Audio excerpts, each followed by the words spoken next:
Yelwata cases. On Saturday, we had 54 cases. Out of which 5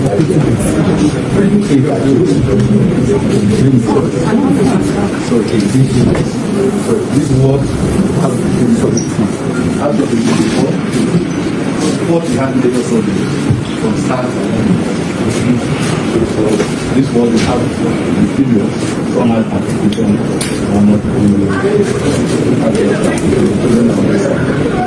some lost their use, some of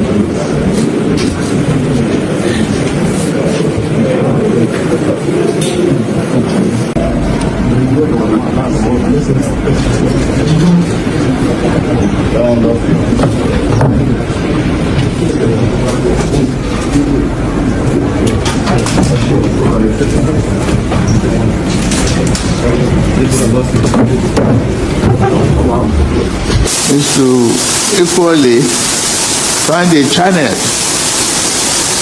on radio station for Benue, work with them, so that we keep talking to each other about tolerance, the capacity to build our family as one single family. I salute those who have governed this state before,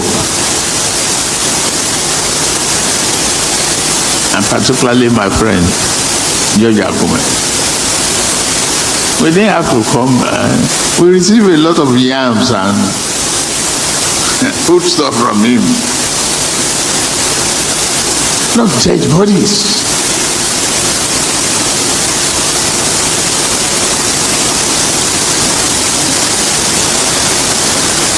Let us please find a way to form a committee of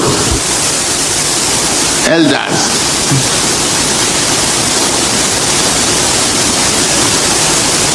here.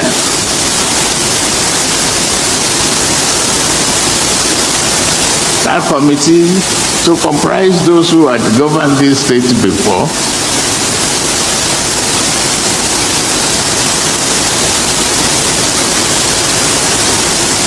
including Atom Pera,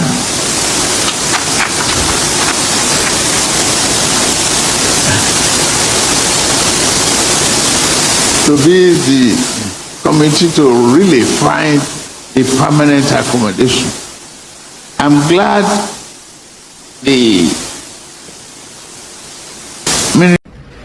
many still don't realize that we don't have security in this country. What we have is an illusion of security. A lot of people think that by praying that they will be secure, nothing will happen to them. Let me tell you something. The last victims, they also prayed. God will not do for us what he has given us the capacity for us to do for ourselves. God has given us everything to be able to secure ourselves as a nation. God has given us the capacity for us to choose who becomes the commander-in-chief, who becomes the president, who is in charge of our security. God has given us the resources to buy arms and ammunition to train ourselves. God has given us the human resources to be able to defend ourselves. We have soldiers, we have a lot of good soldiers, good generals, intelligence generals, but they have been kept at the back. They have not been allowed to be in position to do the needful. What we have is a lack of political will to secure every Nigerian. People are sitting down there. You have another opportunity again, come 2023, to make the difference in who becomes the president and commander-in-chief. You are there sitting down and saying that, oh, you are going to vote people who think it is their turn. No wahala. Is it not turn by turn? Even Nigeria is turn by turn Nigeria Limited. Vote with people who don't have capacity just because they think it is their turn. Oh, they've been vying to be president since God knows when. They've been running to be president since 1990 something. Oh, they have put many people in position. So now it is their turn to be put in position. Vote for them. Remember, it will soon be your turn also to be abducted or to be killed or your properties to be destroyed or whatever. It is not by turn Nigeria Limited though. I've been saying this before. Let me repeat it again so that you will hear again. Yesterday's victims were once survivors. Today's victims were yesterday's survivors. And tomorrow's victims will be today's survivors. Who is next? Those who have been killed will not be killed again. The next to be killed are those of us who are alive. You and I that are alive. We are the next victims waiting to happen. Who is next?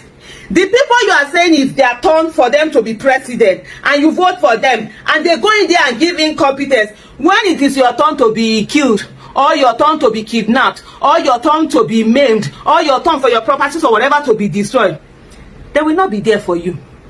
They will not be there for you. They have shown capacity to ignore you and go and chill in Dubai or chill in London. They can use their private jet to go out. They have vehicles that have bulletproof. You and I, do we have vehicles that have bulletproofs? What is it that we have other than may God protect us? We are praying to God every day. But yet, when God gives us the power that God has given us to choose the right person that will become president and commander-in-chief and be able to competently defend us, we are throwing the power away. When it's time, we say, oh God, protect us. God will not do for us what he has given us the capacity for us to do for ourselves. It's in our hand to do the needful or not do the needful. If you like, vote the people that is their turn. Remember, Nigeria is turn by turn, Nigeria Limited. It's turn by turn.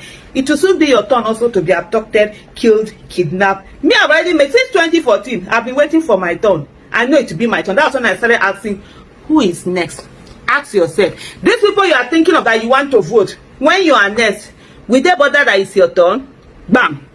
President Tinubu touches down in crisis-stricken Benue. Arrival and purpose. President Bola Tinubu landed at the Nigerian Air Force Base in Makurdi around 12:58 p.m. today, June 18, 2025. The visit, rescheduled from Kaduna, aims to demonstrate federal engagement after deadly violence in the North Central Zone. Context of the visit. The immediate trigger, an attack on Yelwata in Guma LGA, where survivors report as many as 150 killed, with Reuters saying approximately 100 bodies found but AP citing up to 150. Official statements from the governor cite at least 59 confirmed deaths, while locals suggest hundreds, highlighting the chaotic toll. Empathy in action. He immediately visited Benue State University Teaching Hospital to comfort injured victims. A statewide town hall meeting is planned to bring together federal ministers, chiefs, security heads, traditional rulers, local councils, displaced persons, NGOs,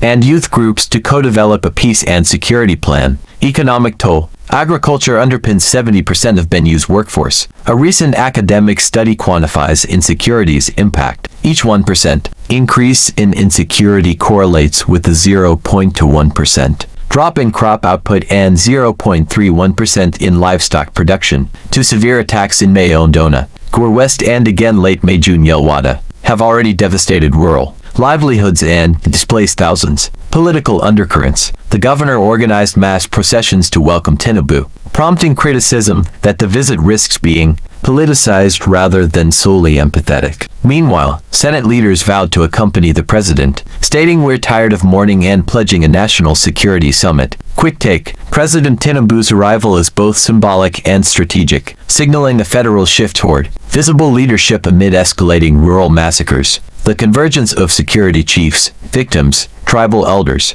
and legislators suggests a push for an integrated peace roadmap. But symbolism must translate into substance. Humanitarian outreach and words of condolence, while vital, must be matched by enduring security deployments, robust community policing, and socioeconomic rehabilitation, especially to cushion a region where farming remains the lifeline, with casualties possibly exceeding 150 and agricultural output already faltering. The stakes are high. Benue's healing and future hinge on whether this visit sparks sustained action or becomes another poignant footnote in a cycle of violence.